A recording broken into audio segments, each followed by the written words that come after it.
आली माझ्याकडे. आता चौपाटी कुठे चालू? ती चौपाटी होय.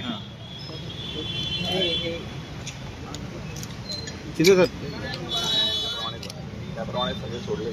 हा साईडला आपण आता आपला आपण प्रेसिंग घेतलेल्या आठवड्यासमोर गाडी पार्किंग हा पार्किंग हा खालती आपण गाडी घेतला आहे. आपले बाजूला आपले गाळे आहेत. हॉकर मार्केटची आपण शूट करतोय. 70% गाळे आहेत तिथे लिफ्टवरती जाते. हा व्हेकल एंट्री बोलू नका. इथून गाड्यावरती जाणार. तो 7.5 मीटरचा आपला रॅम्प आहे आणि इथून आपण वरती जातो. म्हणजे 7.5 मीटर सिंगल गाडी जाणार का डबल? हा 2 वे रॅम्प आहे. आपण नॉर्मली 6 मीटर असतो. आपण 1.5 मीटर जास्त घेतो. 6 मीटरचा नॉर्मल 2 गाड्या येणार जाणार आणि म्हणून इकडे तर 8.5 मीटर घेतलेलं आहे. त्याला थोडं डिवाइड हे राहणार. हो डिवायडर छोटा. या कामाचं जी काही सगळी प्रक्रिया जी आहे, मान्यता, मंजुरी, त्याला लागणारा निधी, त्याचबरोबर त्याचं टेंडर वगैरे या सगळ्या गोष्टी नगरपालिकेने केल्या. त्याचबरोबर जिल्हा परिषदेनं आम्ही एनओसी पण घेण्याच्या मार्गावर आहे. या ठिकाणी तर जागा जिल्हा परिषदची आहे आणि याचं रिझर्वेशन आपलं नगरपालिकेचं पार्किंगचं आहे. मग त्या पद्धतीनं सीओ मॅडमची पण आमची चर्चा झाली. त्यांनी पण त्याला एनओसी घेण्याची तयारी दाखवली. आपल्याला माहित आहे की आपल्या जुन्या सातारा म्हणजे जुनं जे आपलं शहर आहे त्या ठिकाणी पार्किंगचा प्रॉब्लेम फार आपल्या इथं होतो. कारण आपले रस्ते, बाजारपेठ वगैरे सगळं इथं असल्यामुळं आणि सगळा परिसर जरा गजबजलेला असल्यामुळं पार्किंग फार मेजर विषय होतो. आता त्याला एक पर्याय म्हणून आपण इथं पार्किंगची ही व्यवस्था आणि त्याचबरोबर हॉकर्ससाठी म्हणजे जे खाऊ गल्ली टाईप जो कन्सेप्ट आहे त्याच्यात आपण बघतो. तर या ठिकाणी पावसाळ्यामध्ये, उन्हाळ्यामध्ये किंवा काही रस्त्यावर वगैरे सेफ आणि म्हणजे पाणी खाद्यपदार्थ आपण टाकून देतो.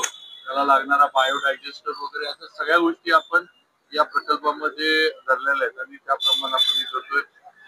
साधारण ग्राउंड फ्लोर आणि फर्स्ट, सेकंड, थर्ड आणि मग टेरेस असे या बिल्डिंगची आहे. बऱ्यापैकी या बिल्डिंगचं जे आहे ते आपण राजवाड्याचा जो लुक आहे, जो हेरिटेज लुक आहे, तो ध्यानात ठेवूनच आपण या बिल्डिंगच्या समोरचं जे काय आहे ते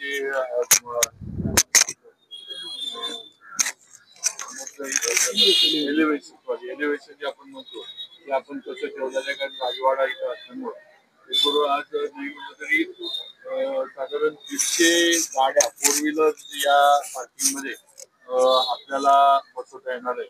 त्याचबरोबर 75 स्टॉल्स आपण इथं हॉकरसाठी म्हणजे खाऊ गल्ली टाईप जे आपण म्हणतोय त्यांच्यासाठी आपण उपलब्ध करून देणार आहे. टेरेस त्यावर आपण कॅफेची केली, त्याला टेन्साईल स्ट्रक्चर वरनं दिलं जाणार आहे. म्हणजे दिसायला पण चांगलं दिसेल आणि 25 कॅफेज वर होऊ शकतील अशा पद्धतीनं टेरेसवर हे केलं जाणार आहे. आणि 2 व्हीलर पार्किंग जे आहे 100 2 व्हीलर या ठिकाणी 150 गाड्या सोडून 100 2 व्हीलरचं पार्किंग होईल.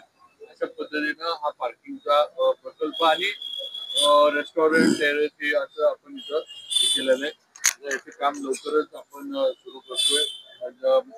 महायुतीच्या आपल्या सरकारच्या माध्यमातून हे सगळ्यांनीच हा प्रयत्न करून आज हा प्रकल्प केलाय आणि लवकरच याचं भूमिपूजन सुद्धा आम्ही चांगल्या पद्धतीनं यातील खासदार साहेब असतील, जे बाकीचे आपली जिल्ह्याचे सर्व मंत्री महोदय असतील सगळ्यांना घेऊन आम्ही एक चांगला कार्यक्रम त्या ठिकाणी झाडं पण जी आपली ती पण थोडं वाचवण्याच्या सूचना मी केल्या. आपण इथं मागे जे मोठं झाड बघतोय मला नाही वाटत आपल्या आता पिढीमध्ये एवढं मोठं झाड आपल्याला आता बघायला मिळेल. तर ते वाचवायचं कसं हा आमचा प्रयत्न नक्की चालू आहे.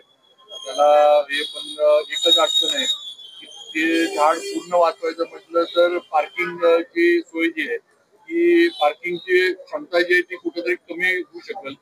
तरी जे आपले आर्किटेक्ट आहेत त्यांनी सांगितलं किंवा आम्ही तरी थोडं वर्कआउट करतो, रिवर्किंग करतो आणि म्हणजे हे झाड वाचेल कसं मोठं थोडीफार पेरीपेरीला जी झाड आहेत तिथं काही प्रॉब्लेम नाही.